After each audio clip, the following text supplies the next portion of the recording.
ಆತ್ಮೀಯ ಶಿಕ್ಷಕ ಆಕಾಂಕ್ಷಿಗಳೇ, ತಮ್ಮೆಲ್ಲರಿಗೂ ಸ್ವಾಗತ. ಶಿಕ್ಷಕರ ನೇಮಕಾತಿ ಕುರಿತು ಒಂದು ಲೇಟೆಸ್ಟ್ ಅಪ್ಡೇಟ್ ಅನ್ನು ತಮ್ಮೊಂದಿಗೆ ಶೇರ್ ಮಾಡ್ತಾ ಇದ್ದೀನಿ. ಮಾಹಿತಿ ಏನಿದೆ ಅಂತ ಡೀಟೇಲ್ ಆಗಿ ನೋಡ್ತಾ ಬರೋಣ ವೀಕ್ಷಕರೇ. ಶಿಕ್ಷಕರ ನೇಮಕಾತಿ ಬಗ್ಗೆ ಏನಾದರೂ ಹೊಸ ಅಪ್ಡೇಟ್ ಇದೆಯಾ ಅನ್ನೋದ್ರ ಬಗ್ಗೆ ಕೂಡ ಬಹಳಷ್ಟು ಶಿಕ್ಷಕ ಆಕಾಂಕ್ಷಿಗಳು ಕಮೆಂಟ್ಸ್ನಲ್ಲಿ ಕೇಳ್ತಾ ಇದ್ರು. ವಿಡಿಯೋನ ಸ್ಟಾರ್ಟ್ ಮಾಡೋಣ. ಅದಕ್ಕಿಂತ ಮುಂಚೆ ನೀವು ಕೊಡುವ ಒಂದೇ ಒಂದು ಲೈಕ್ ನಮಗೆ ಸಪೋರ್ಟ್ ಆಗಿರುತ್ತೆ ವೀಕ್ಷಕರೇ. ದಯಮಾಡಿ ವಿಡಿಯೋನ ಲೈಕ್ ಮಾಡಿ, ಅದರ ಜೊತೆಗೆ ನಮ್ಮ ಯೂಟ್ಯೂಬ್ ಚಾನಲನ್ನು ಕೂಡ ಸಬ್ಸ್ಕ್ರೈಬ್ ಮಾಡಿಕೊಳ್ಳಿ. ಕರ್ನಾಟಕ ಶಿಕ್ಷಕರ ನೇಮಕಾತಿಯ 2026 ದೊಡ್ಡ ಅಪ್ಡೇಟ್ ನೋಟಿಫಿಕೇಷನ್ ಯಾವಾಗ? ಪ್ರಾಥಮಿಕ ಮತ್ತು ಪ್ರೌಢಶಾಲಾ ಶಿಕ್ಷಕರ ನೇಮಕಾತಿ ಕುರಿತು ಸಚಿವರು ನೀಡಿರುವ ಮಾಹಿತಿ ಆದರೂ ಏನು ಅನ್ನೋದ್ರ ಬಗ್ಗೆ ಡಿಸ್ಕಸ್ ಮಾಡ್ತಾ ಬರೋಣ ವೀಕ್ಷಕರೇ.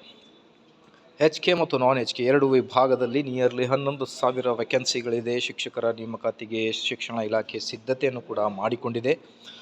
ಶಿಕ್ಷಣ ಸಚಿವರು ಕೂಡ ಮಾಧ್ಯಮವರೊಂದಿಗೆ ದಿನಪತ್ರಿಕೆಗಳಲ್ಲಿ ಡೇ ಬೈ ಡೇ ನೇಮಕಾತಿಗಳ ಕುರಿತು ಮಾಹಿತಿ ಬರ್ತಾನೆ ಇದೆ. ಬಟ್ ನೇಮಕಾತಿ ಅಧಿಸೂಚನೆ ಮಾತ್ರ ಬರ್ತಾ ಇಲ್ಲ ಅನ್ನೋದ್ರ ಬಗ್ಗೆ ಆಕಾಂಕ್ಷಿಗಳು ಈಗರ್ಲಿ ವೇಟ್ ಮಾಡ್ತಾ ಇದ್ದಾರೆ. ಸೊ ಹಾಗಾಗಿ ನೇಮಕಾತಿ ಕುರಿತು ಅಧಿಸೂಚನೆ ಬರುವುದು ಯಾವಾಗ ಅನ್ನೋದೇ ಒಂದು ದೊಡ್ಡ ಪ್ರಶ್ನೆ ಆಗಿರುತ್ತೆ ವೀಕ್ಷಕರೇ. ಮೋಸ್ಟ್ ಪ್ರೊಬ್ಯಾಬ್ಲಿ ಮಾರ್ಚ್ 27 ನಂತರ ಐ ಥಿಂಕ್ ನೋಟಿಫಿಕೇಷನ್ ಬರಬಹುದು. 11,000 ಶಿಕ್ಷಕರ ನೇಮಕಾತಿ ಮತ್ತು 6,000 ಅನುದಾನಿತ ಶಾಲೆಗಳಲ್ಲಿ ಅನ್ನೋದ್ರ ಬಗ್ಗೆ ಮಾಹಿತಿ ಬರ್ತಾ ಇದೆ. ಸೊ ಆದಷ್ಟು ಬೇಗ ನೇಮಕಾತಿ ಆಗಲಿ.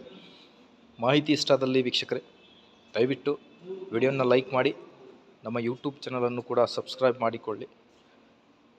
ಮುಂದೆ ಶಿಕ್ಷಕರ ನೇಮಕಾತಿಗೆ ಬರುವ ಎಲ್ಲ ಲೇಟೆಸ್ಟ್ ಅಪ್ಡೇಟ್ಸ್ಗಳನ್ನು ತಮ್ಮೊಂದಿಗೆ ಶೇರ್ ಮಾಡಲಾಗುವುದು. Thank you friends.